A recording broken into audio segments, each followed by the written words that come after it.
Democrats demand universal free breakfast, lunch, and dinner snacks for kids in school. What happened to parents providing for and feeding their own children? Anything for a vote, while @DNC slowly steals away all parental rights. I've just got to really point out the ghoulish hypocrisy in getting offended at someone for providing lunches for those who are struggling and are unable to provide lunches for themselves, okay? There are families out there that can't afford to feed their own children, and yet these kinds of people force them to have children, okay? You cannot call yourself pro-life. You cannot be a hypocrite and call yourself pro-life if at the same time, in the same breath, you're going to take away support for those that have children. Special thank you to my YouTube members and patrons for supporting the channel and supporting my content.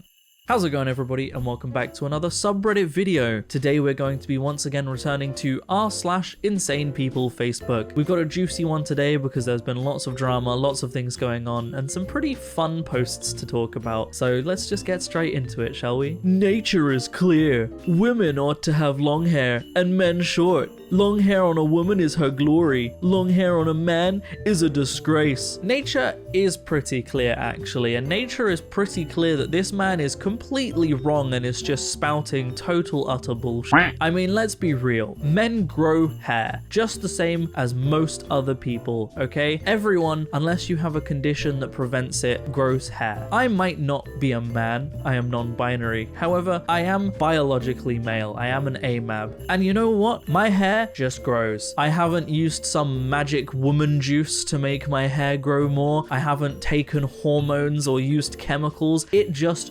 grows. It naturally does that. And it's done that since before I came out as non-binary. Hair grows. That is natural. In fact, we have historical precedent and evidence and accounts of people from all over the world in all kinds of cultures for millennia growing long hair, regardless of being a man or a woman. Long hair has just been a part of cultures because it's just something that naturally happens. There is no nature says men should have short hair. That's just total BS. 71% of people were found dead at home after taking the COVID-19 vaccine.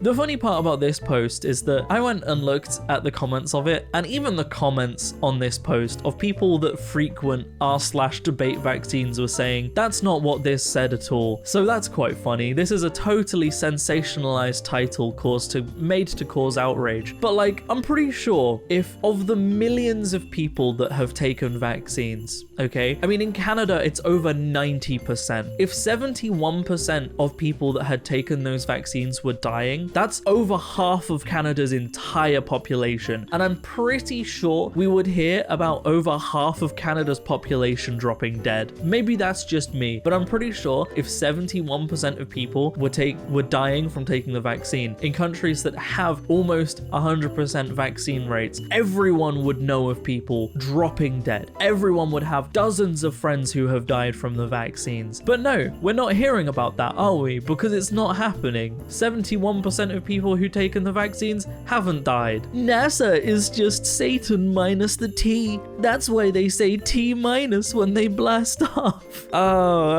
I've missed the anagram conspiracies. I really have. There's just nothing quite like someone claiming they've uncovered the conspiracy because they shifted some letters around. Like, what is it the NASA actually stands for? It's the National Airspace Association, I think? Aerospace. Like, it's an acronym. It stands for things. It's not just an anagram of Satan minus the T, and that's why they say T minus. Oh, it's hilarious. These kinds of posts, like, let's be real. If NASA was a Satanist organization, do you really think they would be so dumb as to call themselves Satan? They're gonna be smarter than that. It's the same with every single one of these conspiracies. They think that, like, oh, they've clearly put the conspiracy in the name of the conspiracy, that it's just that simple. It's like, if they're trying to cause a worldwide conspiracy, are they really going to put that kind of a clue out there for anyone to discover? Of course they're not. What is it? National Aeronautics and Space Administration. Okay, what did I say? Oh, Aerospace. Aerospace Association. What was the last one? Administration. Okay. I mean, we weren't far off. Was it National Aeronautics and Space Administration? You're like me with my revision. Yeah. Okay. But I mean, yeah, even still, it is an actual acronym. It's not an anagram for Satan minus the T. Stupid. Hitler did not hate blacks or people of any other race. All he wanted was to have them outside his nation so he could protect his people from the inevitable doom of unrestricted race mixing. It was national segregation. If you hate him for that, you are racist, not him. Ah, of course, hating a man who cast people of anything other than white out of society, sent them to work camps, segregated them, and murdered them. Hating him for doing that makes me the racist. Of course it does. He wasn't racist for segregating, saying that anybody who marries a person who isn't white is impure and is sullying their bloodlines, who sent people to work camps to die purely based on their race and heritage. No, of course he wasn't the racist. It's us racist for saying that's bad. This is... The absolute mental gymnastics you have to go through to get this kind of point of view is insane. It's actually insane. Hawaii was not part of the United States when he was born anyway. Obama was not a naturally born US citizen. He could not and was not lawfully a president of the United States. Now, I think it would be pretty reasonable of me to mention that Hawaii was annexed by the United States in 1898 and that it was made a state of the US in 1950. And that Obama was born in 1961, making him legally born a US citizen. I think it would be pretty reasonable for me to point all of those things out. However, I think more important to point out than that is the fact that these people have so little faith in their election system that they legitimately think someone would be able to apply, run, and become president while not meeting any of the criteria to do so. They think that someone would actually be able to become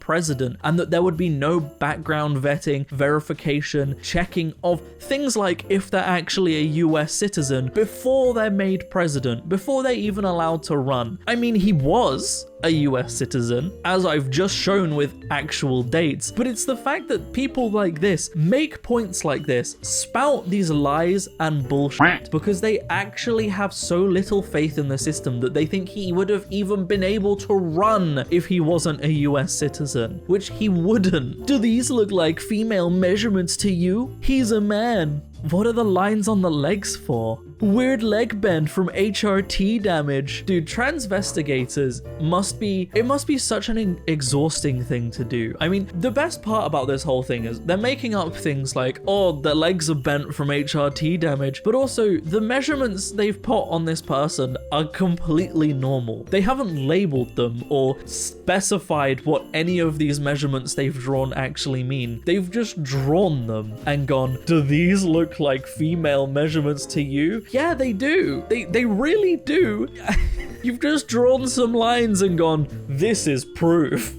Is the weakest attempt at calling people trans. And transvestigation is wild because it's proving that conservatives, you know, these transphobes, these fascists that want to eliminate trans people from societies aren't stopping at trans people. They're letting this invade their views on cis people. Like, trans people, trans women are women, and that's a fact, regardless of what measurements you put on them, regardless of whether you think that their measurements look like a woman or a man. But they're letting this invade their views on cis women. They think that cis women are pure, but they're also attacking cis women because they think they're trans. It's wild. I just don't understand it. Like, transvestigation is just misogyny. That's all it is. They refuse to accept that anyone who doesn't align with their immediate views on what it is to be a woman, therefore could not possibly be a woman, trans or not. And it's just ridiculous.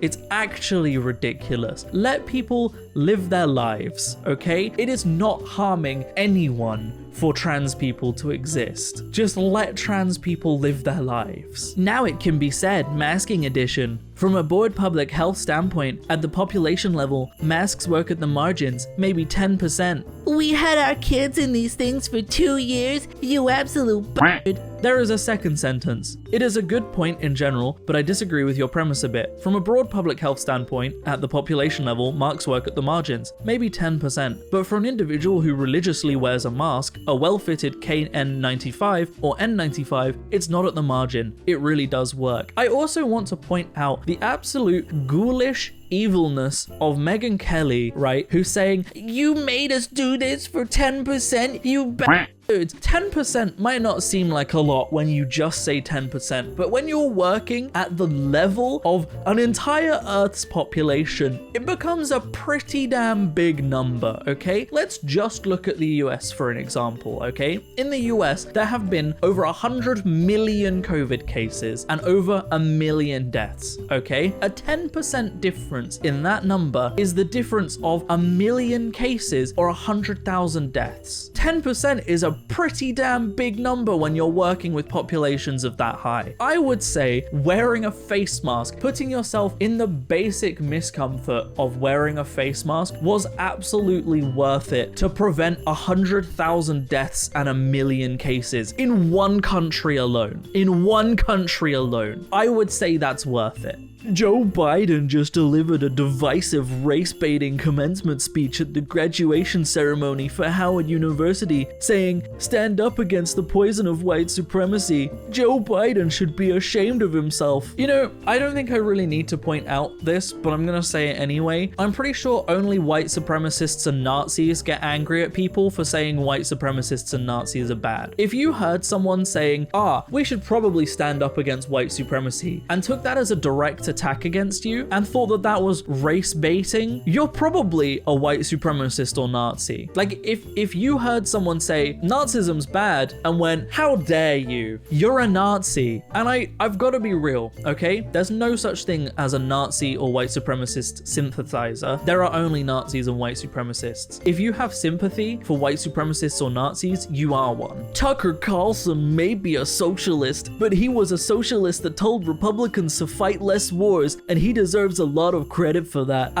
So Tucker Carlson got fired from Fox News, and immediately that makes him a socialist. I mean, this is a classic example of all alt-right arguments and all alt-right standpoints, right? Is that we've gotten to a point where if a Republican, if a MAGA or an alt-right doesn't like someone, they must be socialist. That's all there is to it. It doesn't matter what their viewpoints are. It doesn't matter that Tucker Carlson spent the better half of the last decade pushing white supremacy talking points, making really, really white-wing comments, supporting Donald Trump, all of those things. No, none of that matters. He's a socialist now that he was fired by Fox News because we don't really like him as much anymore, and that makes him a socialist. It makes all of their arguments like completely fall flat, okay? You've already lost an argument when your argument devolves into, yeah, but you're a socialist. If that's the best you can do to argue, your argument sucks. Did you know over 2 billion people around the world use a drinking water source that is contaminated by feces? Everyone has the right to safe drinking water and adequate sanitation. It's not a right. It's something eminently desirable, and we could do it easily if, for example, the UN dropped its expensive idiot obsession with CO2, but it's not a right. Right and desirable are not synonymous, and the distinction is crucially important. You'd think that someone like Jordan B. Peterson, and I know that he's actually insane, but you'd think someone who's a doctor would understand that water, it's not just desirable, it's something we actually need to not die. Being like, this thing that humans need to actually live and not die, it's not a right, it's just desirable. Jordan B. Peterson is actually trying to turn himself into the villain from Mad Max Fury Road. Like, don't get addicted to water. Water is a human right, just like breathing air is a human right. Living is a human right, okay? Anybody that infringes on your right to live is violating your human rights. And if someone takes away water from you, they are violating your right to life because you will die. That makes it a human right. You'd think a doctor would know that. But let's be real, Jordan B. Peterson's doctorate title is at most there to make him look smart. It doesn't actually serve any purpose. It serves none. This MF paid for Twitter. No, I didn't pay for Twitter. I paid for free speech. I paid for 1776 to commence again. I paid for the founding fathers' vision. I paid to tell Silicon Valley to go screw itself. I paid to show support for a man who put himself in the line of fire for the First Amendment. I paid because we support our own. I paid because if George Washington was alive today, he'd be paying too. So next time you say I pay for Twitter, just realize how ignorant or ignorant, depending on your preference, you sound. Oh, this is an embarrassing tweet. There's so many oxymorons, so many failings in this, okay? So,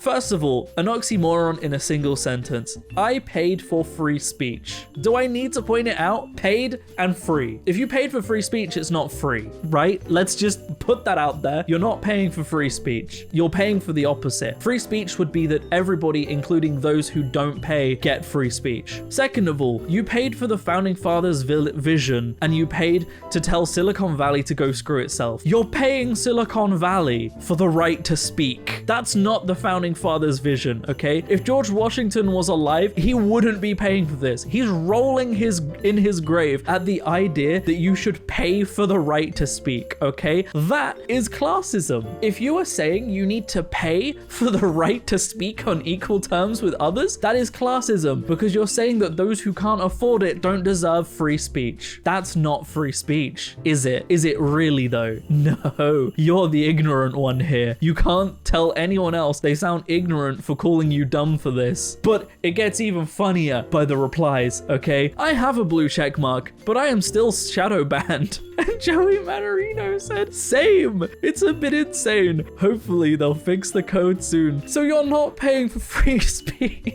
There's a whole paragraph, this whole speech you posted about how you're paying for free speech and you're still shadow banned. Oh, you cannot make this up. This is comedy gold. Oh man, I think you need a refund, sir. I heard the Democrat voters are very upset that the Democrat communist leaders is trying to arrest President Trump, that they are now voting for President Trump in November 2024. Haha, backfired on you, corrupt, evil POS leaders. Who did you hear this from? I gotta question that, and I'm pretty sure the answer is other Republicans, okay? Because this doesn't strike me as the kind of person who associates with Democrats to have a conversation like this with them. And also, this isn't happening. I mean, first of all, the leaders of the Democrat Party, not socialist, far from it, in fact. Second of all, Trump is an actual criminal. I mean, he was recently actually charged with sexual assault allegations. So, you know, actual criminal, you know, ignoring everything else he's done. But no one is going, yeah, see, now I'm definitely going to vote for Trump now that all of this news has come out. It's not happening. They just make it up. The Republicans make up stuff in the hope that, I guess, a Democrat reads this and goes, oh, you know what? You're right. I'm actually going to vote for Trump. Now that you've put it like that, I'm definitely voting for Trump. And the final post, I've saved quite possibly the most ridiculous one for last. At Trump Doral, Prophet Amanda Grace warned of technologically advanced mermaids and water people spreading perversion and told the crowd, we are meant for hand-to-hand combat. So at a Trump Doral, there's a woman trying to start a war with mermaids, but not a war that uses guns. No. The Second Amendment doesn't matter anymore. We are meant for hand combat. So the mermaids and water people are going to rise. Technologically advanced mermaids and water people. They're spreading perversion, and we need to take them down in hand-to-hand combat. This woman stood up in front of a crowd and said this with a straight face. Man, I don't think I could possibly add anything to that to make that funnier. That it just is. I can just leave it at that. So I will. So I'm going to end the video there. Thank you so much for watching, everybody. I hope you have enjoyed. If you would like to support me in making more content like this, then I have a Patreon in the description down below, or equally you can click on that join button on the channel to support me. It helps a lot more than you might realize, but by no means should you feel like you have to. I'm going to keep making content regardless. Special thank you to all of the amazing, wonderful people that do support the channel, all of you that watch my videos, all of you that are YouTube members, all of you that are patrons. All of the support I receive helps an incredibly large amount. It genuinely does. I've mentioned this in previous videos, but like the YouTube money I get through Patreon and members and ad revenue basically goes towards our electricity bills. Like I think almost in the entirety of the money I make on YouTube just pays for our electricity, and then obviously the job I work separately pays for everything else. But I just feel like it's proof that it genuinely does help, because electricity is expensive. So thank you to everyone that does support me. Other than that, thank you so much for watching, everybody. I hope you have enjoyed, and as always, I will see you in the next video. Peace out.